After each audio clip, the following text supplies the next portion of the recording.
Hello বন্ধুরা, এই জানুয়ারি মাসে রেশন কার্ডে বস্তা ভর্তি মাল পেতে চলেছেন আপনারা। হ্যাঁ, আপনাদের কি কার্ড রয়েছে? এসপি, এইচএস, অন্তর্দায়ী অন্ন যোজনা নাকি পিএইচএস? অবশ্যই কমেন্ট করে জানাবেন। এবং কোন কার্ডে কত কেজি করে চাল, গম, আটা, চিনি রয়েছে তা আজকের এই ভিডিওটির মাধ্যমে আপনাদের জানাবো। নতুন বছরে কোন কার্ডে কত কেজি করে মাল দেওয়া হবে সম্পূর্ণ জানতে হলে ভিডিওটি শেষ পর্যন্ত দেখতে থাকুন। আর ভিডিওটি শুরু করার আগে অবশ্যই আমাদের চ্যানেলটিকে সাবস্ক্রাইব করে বেল আইকনটি অন করে দিন। চলুন তাহলে ভিডিওটি শুরু করা যাক। বন্ধুরা, প্রতি মাসের মতো এবারও রাজ্য সরকার রেশন কার্ডের আধিকারিকদের পরিবারের সহায়তা দিতে বিভিন্ন রেশন সামগ্রী বিতরণ করবে।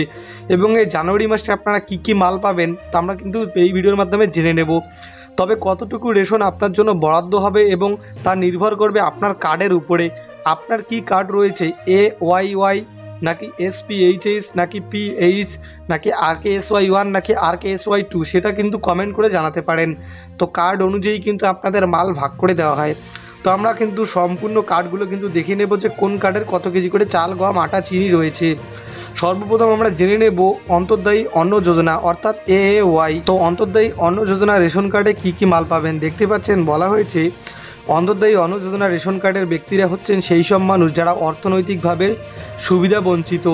এই রেশন কার্ডধারীরা জানুয়ারি মাসে নিম্নলিখিত রেশন পাবেন।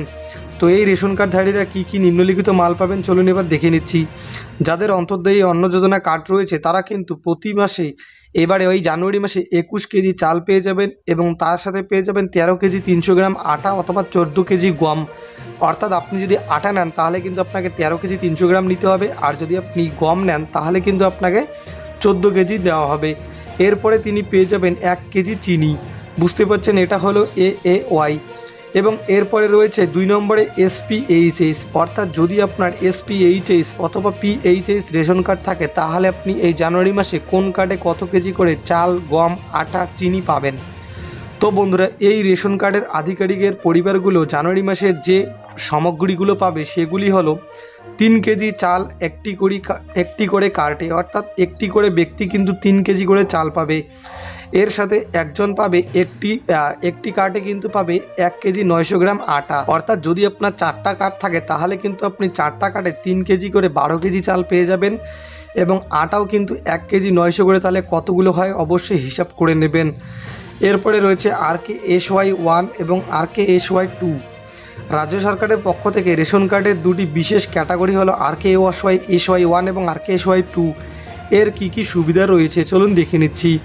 বন্ধুরা, এর কি কি সুবিধা রয়েছে দেখতে পাচ্ছেন। RKSY কার্ডধারীদের জন্য প্রতি ব্যক্তির জন্য 5 কেজি করে চাল, অর্থাৎ প্রতিটা কার্ডে কিন্তু 5 কেজি করে চাল দেওয়া হবে। এবং প্রতি ব্যক্তির জন্য 2 কেজি করে চাল দেওয়া হবে যদি RKSY রেশন কার্ড 2 থাকে। বুঝতেই পারলেন RKSY1 এবং RKSY2 কি কি রয়েছে। এরপরে রয়েছে জঙ্গলমহল এবং পার্বত্য অঞ্চলে যারা থাকেন। জঙ্গলমহল এবং পার্বত্য বা বন জঙ্গল এলাকায় জন্য রয়েছে রেশন ব্যবস্থা বিশেষ সুবিধা। এখানে বসবাসের জন্য জনগণের অতিরিক্ত রেশন বরাদ্দ রাখা হয়েছে। এছাড়া চা বাগানের শ্রমিকদের জন্য এই ধরনের সুবিধা প্রদান করা হচ্ছে, কারণ এই ধরনের অঞ্চলের লোকেরা প্রায়শই অর্থনৈতিক সমস্যার সম্মুখীন হয়। তো বন্ধুরা, বুঝতে পারলেন এই রেশন কার্ড থেকে আপনারা কোন কার্ডে কত কেজি করে চাল পাবেন এই জানুয়ারি মাসে, তা কিন্তু এই ভিডিওটির মাধ্যমে জানিয়ে দিলাম। ভিডিওটি আপনাদের একটু উপকারে এসে থাকলে ভিডিওটিতে একটা লাইক করে চ্যানেলটিকে সাবস্ক্রাইব করতে একদমই ভুলবেন না। দেখা হচ্ছে অন্য কোনো একটি ভিডিওতে। ততক্ষণের জন্য ভালো থাকবেন, সুস্থ থাকবেন। ধন্যবাদ।